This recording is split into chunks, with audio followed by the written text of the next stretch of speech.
I got a boy, got a real good friend of mine, and we've had many robust conversations around all types of issues.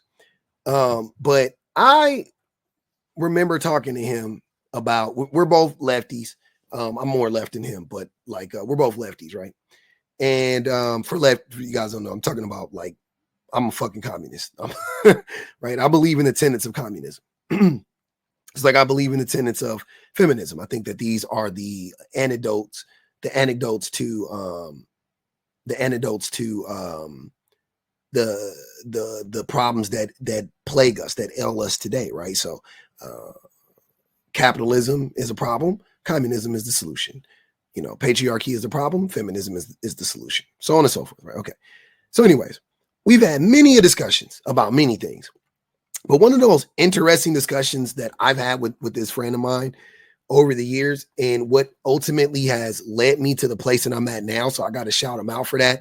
He didn't do it intentionally, but I'm gonna give him props. Is these conversations around these men, these problematic men that he would like follow and like look up to, or maybe not look up to all the time, but just think we're cool and think we're like innocuous and they were harmless and all of that stuff. And I would constantly be like, no, they're weird. like the first time I heard it, like he told me something that they said, I was like, nah, that's weird. And this is years. This is like over, me and my friends for 17, 18 years now. So this is over the years, but it's just been like just many a men, just he'll just bring up people and I'll just be like, nah, that's weird. One of the men would be Elon Musk. I remember telling him years ago. I remember him asking me about Elon and being, this is before he bought Twitter, all of that stuff. I remember we were talking about him, and I would just tell him how terrible Elon Musk was. Like I was just like, he's a fucking weirdo. He's a racist. Like I would say all of this stuff about him, like that. It wasn't like I had this. Like I didn't do any like deep dives into Elon Musk. I just knew he was a fucking racist. Like I knew what he was. Like I was like, fucking exploit he owns. Look what he owns. The hell, duh. He's a billionaire. Every billionaire, whatever. So I just kind of just paid attention to what he said and looked at what he did, and it was easy, right? And I'm pretty good at that. But I have even fallen victim to the guy here and there, the person that. Or the guy, like there's guys that I didn't think were problematic, or I just like wouldn't let it go for a lot. Like I probably even knew they were problematic, but like I just wouldn't let it go. But this video right here, like just completely reminded me of that. And I was like, this is really interesting that other people have clocked this. And so I'm just glad that she said it. Shout out to all of the men who saw the alt-right pipeline in the Joe Rogan podcast, who saw the alt-right pipeline with Tesla and Elon Musk, who saw the alt-right pipeline with fitness and finance and wanting to better themselves as a man, and said, whoa, I think that that's a little off, and backtracked and decided to let go of their problematic faves. My husband is one of those people. And yes, the bar is in hell for men to just be great people. But in a time when we're seeing so many men becoming susceptible to MAGA, alt-right, just from their algorithms, just from looking up, how do I budget? What's a good exercise for me? Oh, Elon Musk is kind of cool. Joe Rogan, he's funny. He's got awesome people on his podcast. And then lacking all common sense and critical thinking as you go deeper and deeper and deeper down that line. There are many men, millions, who have assessed the situation, felt a little icky. Well, to be fair, millions out of the 4 billion men, 4.5 billion men that exist on the planet, ain't that many men, but okay. I hear you, sis. And been like, actually, I think you're a piece of shit, Elon Musk. Actually, I don't think you're intelligent. Actually, I went above and beyond to read some articles about this.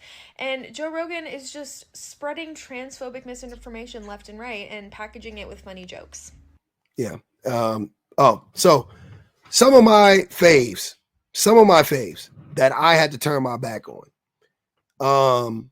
Kanye West, right? Kanye West, when I saw this, and I know this was late in the game, when he started the whole MAGA thing or whatever, my thing is this: I'm not a Democrat and I'm not a Republican. And I think that I won't say anybody, but celebrities, like I think either way, like they don't care. And I think a lot of them just kind of like, they they kind of get paid to do it or whatever, right? Like whatever.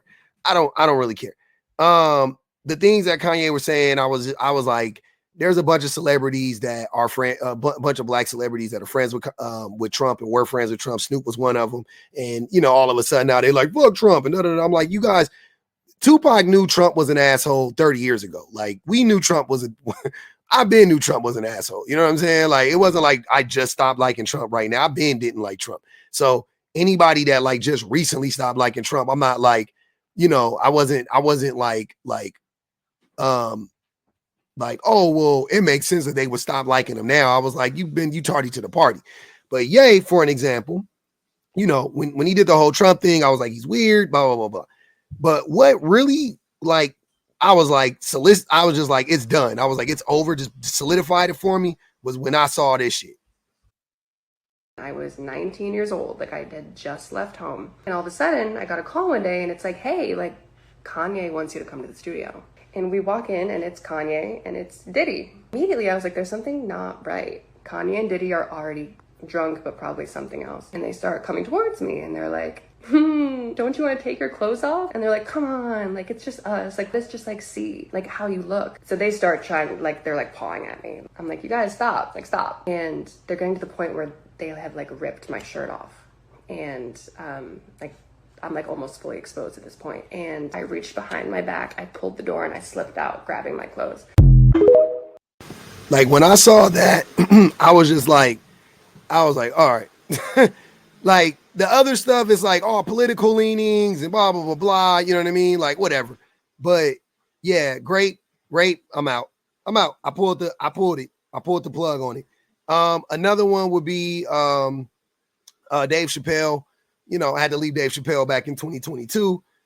He's a nut. He just like won't let the transphobia die. Like it's really weird how he just like won't let that shit go. And he has turned into a fucking boomer with this whole like comedy they're just trying to silence us and and who's gonna be able to tell these jokes or whatever. But it's like I've said about male comics, they all of their material is just rooted in punching down. Like none of it is about uplifting people or protecting marginalized groups of people. It's all about punching down. And even with Dave Chappelle, it's like, I get to a certain extent, he's trying to make this like broader point and try to connect it to like, well, black people aren't protected, but you don't need to use trans people. You know what I'm saying? Like you know what I mean? Like you're trying to triangulate trans people against white, like don't do that. That's what I'm saying. And that's what most male comics are doing and have done throughout history. So I've had to pull the plug on a few guys. Even I was thinking about this the other day, or as one of his videos, I came across another one of his videos, but I remember that y'all know that dude Lil Goody or whatever, a little weird young kid online or whatever. I used to think his content was funny. I didn't connect the dots like because I saw him like early on. I just thought it was like funny and like he would say kind of fun.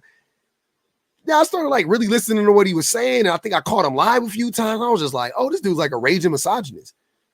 It took a little while. I ain't gonna lie.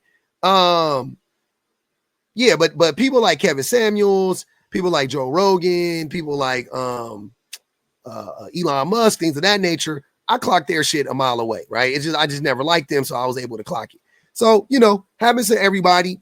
I think men need to do more like purging of their influencers, people who they allow in their spaces, mentally, physically, whatever. I think men need to do more purging and get rid of those people and cleanse their timelines and scrub it with sage and like whatever the fuck you got to do. But I think it's really important for men to start to do that, because it's one thing, like I consume red pill content, right? But I do it so that I can combat it. I'm not like susceptible to it. And I've even had to like check myself, because sometimes I'll be listening to red pill content like with my son in the car. And like I'm not, you know what I'm saying? Like I'm listening to it for what I want. Then I got to cut it off because I'm like, I don't want him to hear this shit, because he doesn't know. You know what I'm saying? He may think I actually agree with this stupid ass shit. You know what I'm saying? So I got to cut it off. You know what I mean? So it's just being more aware and And if you're present, then you could be more aware, but like definitely just being more aware and clocking when you are, being sold some bullshit by some grifters or whatever the case may be, or when you're being manipulated, because I've been susceptible to it. Even in my old age, it's happened to me. So it's not to shame anybody. It's just to raise awareness to the men that it's okay to let go of some of your faves, man. It's probably time to, let your mommy take away the teddy bear and throw it away, man. Let your mommy take away your blankie and put it in the trash. You know what I mean? Take away your binky. It's over.